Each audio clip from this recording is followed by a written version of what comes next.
बिस्मिल्लाहिर्रहमानिर्रहीम। बहुत बहुत शुक्रिया। इस उम्मीद और दुआ के साथ आगाज़ कर रहा हूँ इस वीडियो का कि सब ठीक ठाक बखैर आफियत होंगे, जहाँ भी होंगे सही सलामत होंगे। एग्ज़िट पोल सामने आ चुके हैं, मुख्तलिफ एजेंसीज़ ने एग्ज़िट पोल किया, हमने भी किया और 90 के 90 असम्बली कॉन्स्टिट्यूंसीज़ में गए, अपने नुमाइंदों के, अपने बाकी सोर्सेज के तमाम रिपोर्ट्स को सामने रखा, ज़मीनी हक़ाइक़ को जाना, लोगों से फीडबैक लिया और सबसे बड़ा जम्मू कश्मीर का सैंपल साइज इकट्ठा करने के बाद गुलिस्तान न्यूज़ ने जो 2.25 लाख से 2.25 लाख के दरमियान जो रिएक्शंस आए, जो लोगों ने फीडबैक दिया, उसको बुनियाद बनाकर हमने एग्जिट पोल आपके सामने रखा है। याद रखिएगा, ये मैं शुरू से बता रहा हूँ, एग्जिट पोल का मतलब एग्जैक्ट पोल नहीं होता, यह अनुमान होता है, अंदाजा होता है, पेशगोई होती है, प्रोडिक्शन होती है। इससे ज़्यादा मैं आपको कुछ समझा नहीं सकता। लेकिन जहाँ कुछ एक सीटें जहाँ तवक्को नहीं की जा रही थी कि बड़ी मुश्किल है कुछ एक सीटें, वहाँ पर ज़बरदस्त फाइट एक दूसरे कैंडिडेट्स के दरमियान नजर आ रही है। और फटाफट से मैं डिस्ट्रिक्ट वाइज आपके सामने सीटें रखूंगा और टोटल जो हमने निकाला वो ज़्यादा समय में ज़्यादा वक्त आपका बर्बाद नहीं करूंगा। और उसके बाद जिन सीटों में जो काफ़ी क्लोज फाइट्स हैं, टफ फाइट है, वहाँ पर भी फटाफट से मैं आपके सामने रख दूँ। शुरुआत ज़रा हम कश्मीर और जम्मू दोनों की तरफ जाएंगे, लेकिन शुरुआत में पीर पंचाल बेल्ट से कर रहा हूँ, मेरा ताल्लुक इस बेल्ट से है। तो मैक्सिमम लोगों ने पूछा, राजौरी पुंछ में आपको लिए चलता हूँ, जहाँ बीजेपी के लिए भी अच्छी खबरें हैं, नेशनल कॉन्फ्रेंस के लिए भी, आज़ाद उम्मीदवारों के लिए बिल्कुल भी नहीं, पीडीपी के लिए भी बहुत मुश्किल है। एक आधी सीट पर अगरचे वो फाइट दे रही है, लेकिन मुश्किल फिर भी लग रहा है। पुंछ से आप शुरुआत करेंगे तो यहाँ पर प्रॉपर पुंछ हवेली की सीट अलायंस लीड कर रहा है। मेंढर के अंदर अलायंस या नेशनल कॉन्फ्रेंस के दोनों मेंबर्स हैं। सुरनकोट से बीजेपी के लिए अच्छी खबर है। इसी तरीके से राजौरी प्रॉपर आ जाइए तो राजौरी में कांग्रेस के कैंडिडेट आगे हैं, नौशहरा से नेशनल कॉन्फ्रेंस आगे है, कालाकोट सुंदरबनी से बीजेपी आगे है, बुद्धल में जबरदस्त फाइट है, क्लोज कॉन्टेस्ट है और हल्का सा एज भारतीय जनता पार्टी और फॉरेन मिनिस्टर जो जुल्फकार चौधरी उनको है। ये राजौरी पुंछ की बात। और रियासी इसके साथ वाले डिस्ट्रिक्ट में आ जाइए, गुलाबगढ़ इंडिपेंडेंट, आजाद उम्मीदवार, निर्दलीय उम्मीदवार, रियासी में बीजेपी, माता वैष्णो देवी सीट जो इस बार नई सीट है रियासी के अंदर, यहाँ पर भी निर्दलीय उम्मीदवार इंडिपेंडेंट आगे है।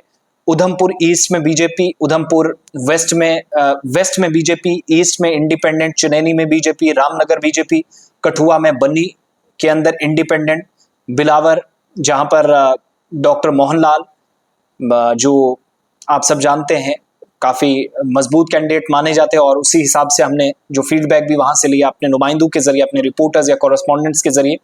बसूली से भी बीजेपी, जसरोटा बीजेपी, कठुआ से बीजेपी, हीरानगर से BJP, Samba BJP, Ramgarh BJP, Vijaypur BJP. इसके अलावा बीजेपी कहाँ है वो मैं जरा खाली नाम बता दूं, बिश्ना, सुचितगढ़, आरएसपुरा जम्मू साउथ जिसको बोलते हैं, Bahu seat Jammu east, Nagrota, Jammu west, Jammu north, Marh, Akhnoor, Chhamb. Chhamb को छोड़कर बाकी 10 की 10 सीटें जम्मू जिले की बीजेपी। छम्ब में इंडिपेंडेंट कैंडिडेट ताराचंद और सतीश शर्मा यहां पर है। और इसके अलावा चिनाब वैली फटाफट से चली जाइए, जल्दी से मैं बता रहा हूं। और ये हमारा जो सर्वे है वो रिपब्लिक टीवी ने भी चलाया, जिसको बुनियाद बनाया गया और उन्होंने उसी हिसाब से चीजों को एग्जीक्यूट किया। रामबन में बनिहाल वाली सीट नेशनल कॉन्फ्रेंस, रामबन में national conference, Kishtwar independent, Padder Nagseni BJP, Kishtwar proper हल्का सा एज बीजेपी को है, लेकिन फाइट काफी क्लोज है सजाद किचलो और शगुन परिहार की। डोडा ईस्ट आम आदमी पार्टी, और अगर यहां से ऐसा होता है तो महराज मलिक पहले एमएलए होंगे बीजेपी इसके आम आदमी पार्टी के। नेशनल कॉन्फ्रेंस के लिए अच्छी खबर नहीं है। डोडा वेस्ट से भी जहां बीजेपी आगे है, बदरवा से भी बीजेपी आगे है। इसी तरीके से आप किश्तवाड़ की इंद्रवाल सीट पर जाइए तो जीएम सरूड़ी को हल्का सा एज है, प्यारे लाल भी बड़ी टक्कर दे रहे हैं, नेशनल कॉन्फ्रेंस से अलग हुए, टिकट नहीं मिला था। अब कश्मीर वाली साइड आ जाइए, Hazratbal NC, Khanyar NC, Habbakadal NC, Lal Chowk NC, Channapora Apni Party Altaf Bukhari sahab की seat, Zadibal NC, Eidgah NC, central Shalteng Congress. Budgam आ जाइए एनसी, जहां उमर अब्दुल्ला इस सीट पे हैं, लीड कर रहे हैं हमारे सर्वे के मुताबिक, हमारे पोल के मुताबिक। बीरवा इंडिपेंडेंट, जहां से सरजान बरकती की, सुगरा बरकती जो मैदान में है लेकिन वालिद की तरफ से हैं, खुद जेल में उनके वालिद हैं, तो इस सीट पे वो लीड कर रही हैं। खान साहिब में नेशनल कॉन्फ्रेंस, चरार शरीफ से एनसी, चाडूरा से एनसी, कंगन एनसी, गांधरबल जहां से उमर अब्दुल्ला है एनसी, कंगन सीट जो है जहां मेहर अली जो कि मियां अल्ताफ साहब के बेटे हैं, तो उनके फर्जंद भी आगे हैं। इसके अलावा शोपियां आ जाइए, प्रॉपर शोपियां आजाद उम्मीदवार आगे है, जैनपुरा से नेशनल कॉन्फ्रेंस आगे है, कुलगाम के डीएचपुरा से एनसी आगे है, कुलगाम में सीपीआईएम, प्रॉपर कुलगाम के अंदर सीपीआईएम आगे है, मोहम्मद यूसुफ तारिगामी साहब सयार ऋषि से आगे हैं। सयार ऋषि जो कि क्या नाम है इनका, अपना जमाते इस्लामी के कैंडिडेट है। अनंतनाग प्रॉपर देवसर वाली seat PDP, Anantnag PDP, Anantnag west national conference, Dooru Congress, Srigufwara Bijbehara PDP, Shangus Anantnag ये सीट भी नेशनल कॉन्फ्रेंस को, Pahalgam national conference, Kokernag ST PDP seat, Srigufwara जो पीडीपी को है इल्तिजा मुफ्ती को, तो उनके लिए मेरे हिसाब से अच्छी खबर है। बनिहाल एनसीए मैं बता चुका हूं, ये वो सीटें। अब लास्ट में आ जाइए नॉर्थ कश्मीर, बड़ा टफ मुकाबला। इंजीनियर रशीद यहाँ काफी मजबूत टक्कर देते हुए नजर आ रहे हैं, लेकिन ज्यादा कुछ मिलेगा नहीं ऐसा लग रहा है। बांडीपुरा सोनावारी एनसी, बांडीपुरा प्रॉपर आजाद उम्मीदवार, गुरेज एसटी से नेशनल कॉन्फ्रेंस आगे है, बारामुल्ला से सोपुर से कांग्रेस आगे, रफियाबाद से एनसी आगे, अपनी पार्टी माफ कीजिएगा, रफियाबाद से आगे, उड़ी से नेशनल कॉन्फ्रेंस, बारामुल्ला प्रॉपर से अवामी इत्तेहाद पार्टी शोएब लोन आगे, गुलमर्ग से नेशनल कॉन्फ्रेंस आगे, वागुरा करीरी से कांग्रेस आगे, पटन से पीपल्स कॉन्फ्रेंस आगे हैं, जहां से इमरान अंसारी साहब का लगता है कि रियाज बेदार साहब को शायद ही ये कामयाब होने दे। करना national conference, Trehgam national conference, proper Kupwara national conference, Lolab national conference, Handwara people's conference, Langate Awami Ittehad party, जहां खुर्शीद शेख इंजीनियर रशीद के भाई मैदान में है, नौकरी छोड़ी तो यहां इस तरफ आइए। अब टोटल सीट्स की तरफ आइएगा। मैं डिस्ट्रिक्ट वाइज भी अगर जल्दी से आपको बता दूं तो पुलवामा से पीडीपी को 2 सीटें हैं, कांग्रेस 1, नेशनल कॉन्फ्रेंस 1, शोपियां से एनसी 1 है, बीजेपी 0, अदर्स में 1 है, आजाद उम्मीदवार 1 जीत सकता है। इसके अलावा कुलगाम से एनसी 1, पीडीपी 1 और सीपीआईएम को 1, अनंतनाग से एनसी 3, पीडीपी 3, कांग्रेस 1, रामबन से एनसी 2, दोनों सीटों पर कब्जा करेगी। किश्तवाड़ में बीजेपी 2, 1 पे आजाद उम्मीदवार है, डोडा में 2 बीजेपी, आम आदमी पार्टी 1, श्रीनगर में 6 पर नेशनल कॉन्फ्रेंस आगे है, कांग्रेस 1 में, आम आदमी पार्टी 1 सीट पर। माफ कीजिएगा, ये जो 1 सीट है ये कांग्रेस को है, 1 जम्मू कश्मीर अपनी पार्टी को, जो अल्ताफ बुखारी साहब वाली मैंने सीट बताया। तो 8 सीटों में 6 एनसी, 1 कांग्रेस, 1 अपनी पार्टी। बडगाम एनसी 6 में से जो 5 सीटें उनमें 4 पर आगे हैं, इंडिपेंडेंट 1 जगह जो बीरवा की मैंने सीट बताई, जो उमर अब्दुल्ला ने पहले सीट छोड़ी भी है। गांदरबल दोनों के दोनों एनसी, मेहर अली और उमर अब्दुल्ला आगे है। राजौरी के अंदर एनसी 1, कांग्रेस 1, बीजेपी यहां से बुद्धल, थना मंडी और 1 सीट जो प्रॉपर जो राजौरी वाली है वहां से कांग्रेस आगे नजर आ रही है, लेकिन बाकी 3 कालाकोट सुंदरबनी जिसको आप कहते हैं, बुद्धल की सीट और थना मंडी सीट पर ये लीड कर रही है। और पुंछ के अंदर 1 सीट मुश्ताक बुखारी साहब मरहूम इस दुनिया में नहीं है, चल बसे 2 अक्टूबर को इस दुनिया से, लेकिन अगर वो सीट जीतते हैं तो फिर इलेक्शन दोबारा होगा। जो इलेक्शन अथॉरिटी का भी एक कवायद ज़वाबित है, रूल्स रेगुलेशंस है, अगर हारते हैं तो फिर यहाँ से या तो चौधरी अकरम साहब जीतेंगे या फिर कांग्रेस के भी यहाँ काफ़ी मजबूत दावेदार हैं, जो अलायंस उम्मीदवार भी थे लेकिन सपोर्ट उस हिसाब से नहीं मिला, तो बराबरी की टक्कर हमारे हिसाब से वो उन दोनों कैंडिडेट्स की, तो वहाँ पर एज हमारी नज़र में चौधरी अकरम साहब को है। अगर बुखारी साहब नहीं जीतते तो फिर 2 और 3 नंबर की लड़ाई जो है वो फर्स्ट और सेकंड में तब्दील हो जाएगी। इसके अलावा पुंछ के अंदर national conference, Poonch proper seat से भी नेशनल कॉन्फ्रेंस काफ़ी मार्जिन से आगे है और जावेद राणा साहब भी काफ़ी मार्जिन से आगे है। उधमपुर में नेशनल कॉन्फ्रेंस 0, बीजेपी 3, 1 आज़ाद उम्मीदवार, कठुआ में 5 बीजेपी ले रही है, 1 आज़ाद उम्मीदवार, सांबा में क्लीन स्वीप बीजेपी कर रही है, जम्मू में 11 में से 10 सीटें वो जीत रहे हैं और इंडिपेंडेंट सीट जो है वो 1 जाएगी जो ताराचंद साहब वाली लगती है। अब वो जीतेंगे या सतीश शर्मा वहां से। रमन भल्ला और टीएस टोनी बहु सीट से हैं, रमन भल्ला आरएसपुरा सीट से। ये पहले सीट कहलाती थी गांधीनगर सीट, जहां से कुविंदर गुप्ता 2014 में जीते थे 16,000 वोटों से, लेकिन इस बार चूंकि डिलिमिटेशन के बाद अलग अलग कर दिए गए एरियाज, जो एक तरह से डिस्टर्ब करने का एक मौका मिला था हुकूमत को, वो किया। बारामुल्ला में एनसी 2, कांग्रेस 2, अपनी पार्टी 1, पीसी 1, अवामी इत्तेहाद पार्टी 1 पर 7 सीटों का ये लेखा जोखा है। कुपवाड़ा में 4 एनसी, पीसी 1, अवामी इत्तेहाद पार्टी 1। और टोटल सीट्स पर आ जाइएगा, 90 सीटों में से एक्सपेक्टेड सीट्स जो हैं वो 30 से 31 भी हो सकती हैं, लेकिन 28 से 30, जिसमें 26 कश्मीर प्रोविंस से नेशनल कॉन्फ्रेंस ले रही है और 5 सीटें ले रही है जम्मू से, तो कुल मिलाकर 31 सीटें नेशनल कॉन्फ्रेंस जीत सकती है। पीडीपी 5 से 7 सीटें, 6 के आसपास सीटें जो इन काफी मजबूत लग रहा है। कांग्रेस 4 से 7 और इनमें 7 सीटों पर ये अच्छी जगह, और वहां अलायंस के कैंडिडेट चुके थे तो नेशनल कॉन्फ्रेंस ने इनका साथ भी दिया, कुछ जगहों पर फ्रेंडली कॉन्टेस्ट में वोट खाया गया। बीजेपी 27 से 29 जो पहला डेटा हमारा था, लेकिन जब कुछ चीजों को एनालाइज किया तो 28 से 30 हमने रखा, तो ये 28 के आसपास जाती हुई दिखाई दे रही है, जबकि खुद उनका जो आंकड़ा है, खुद 3 सर्वे उनके वो बताते हैं 30+। आम आदमी पार्टी जो कि एक सीट जो मैंने महराज मलिक वाली बताई, डूडस वेस्ट सीट से वो काफी सख्त टक्कर देते हुए नजर आ रहे हैं। सीपीआईएम मोहम्मद यूसुफ तारिगामी कुलगाम सीट जीत सकते हैं, अगर जीते तो 5वीं बार एमएलए बनेंगे।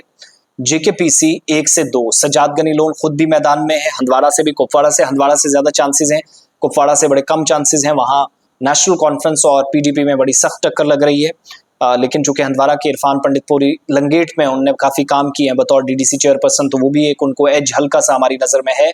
इसके अलावा 5 से 9 सीटें अदर्स या जो आजाद उम्मीदवार हैं, जिनके साथ मुलाकातों का सिलसिला पहले से ही शुरू हो चुका है। इधर 2 खबरें आई।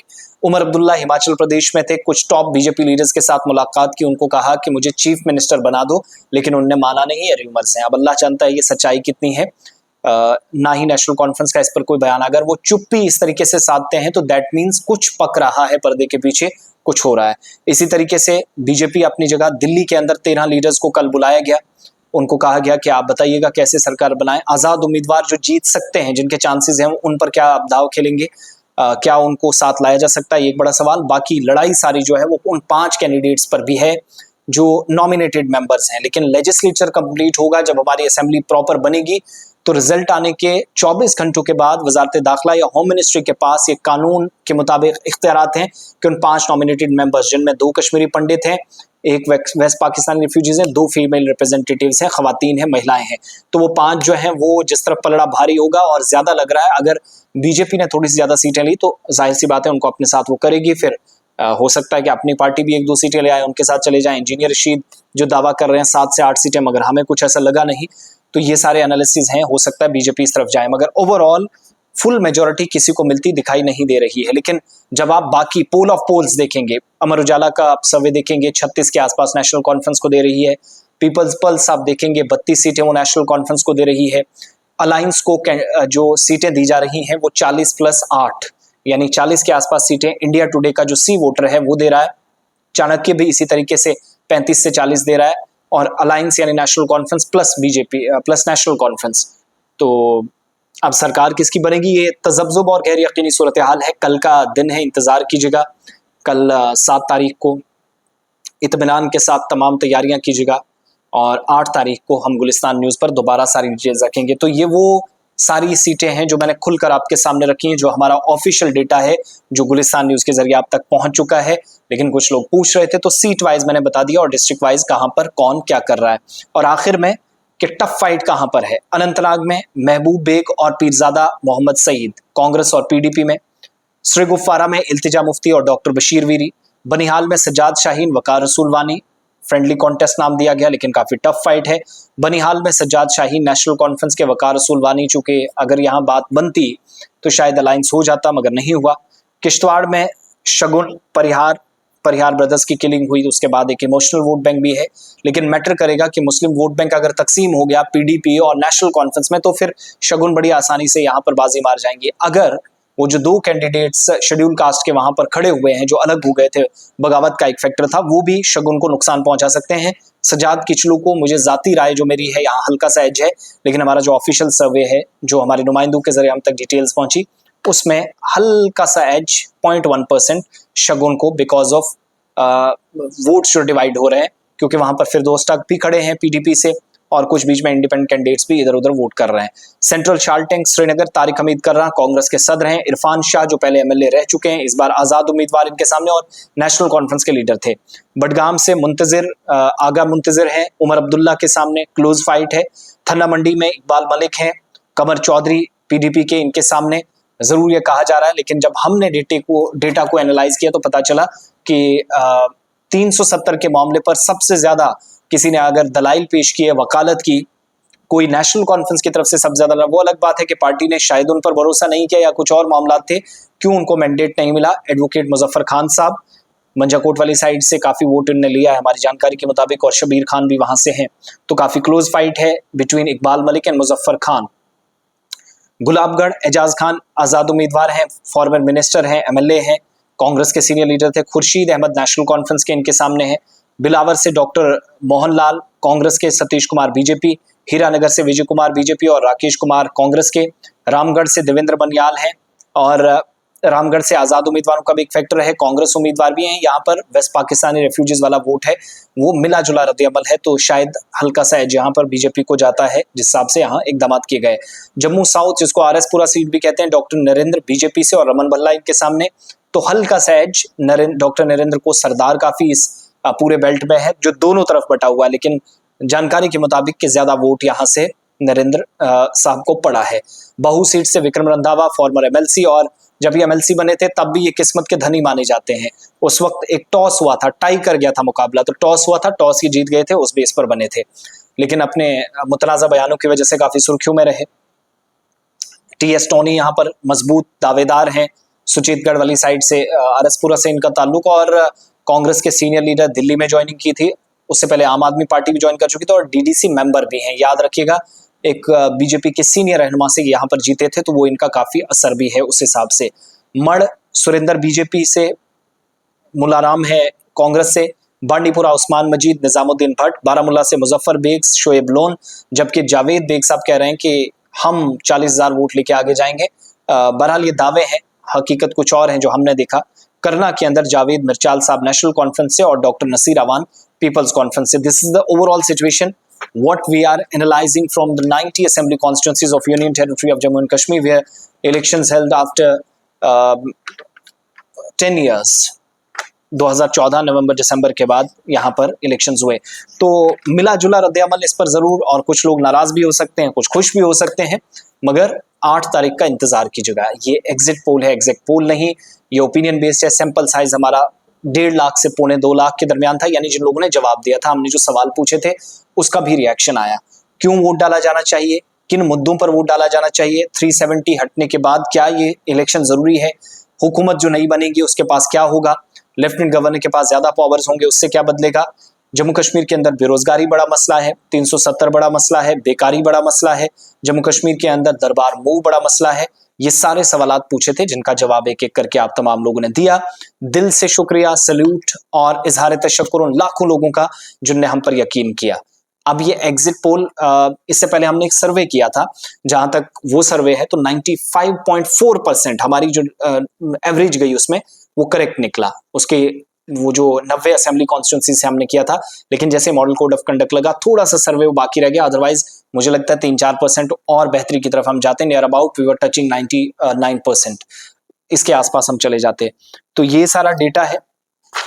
30 से 31 के आसपास नेशनल कॉन्फ्रेंस, 28 से 30 के दरमियान कांग्रेस, माफ कीजिएगा बीजेपी, कांग्रेस 6 से 7, पीडीपी भी 5 से 7, पीपल्स कॉन्फ्रेंस सज्जाद लोन की 2 के आसपास, आम आदमी पार्टी 1, अवामी इत्तेहाद पार्टी इंजीनियर रशीद वाली, शोर शराबा काफी, हू हल्ला, गाली गलोच, बदतमीजियां भी तमाम लोगों ने की, किसी पार्टी ने एक दूसरे को बख्शा नहीं।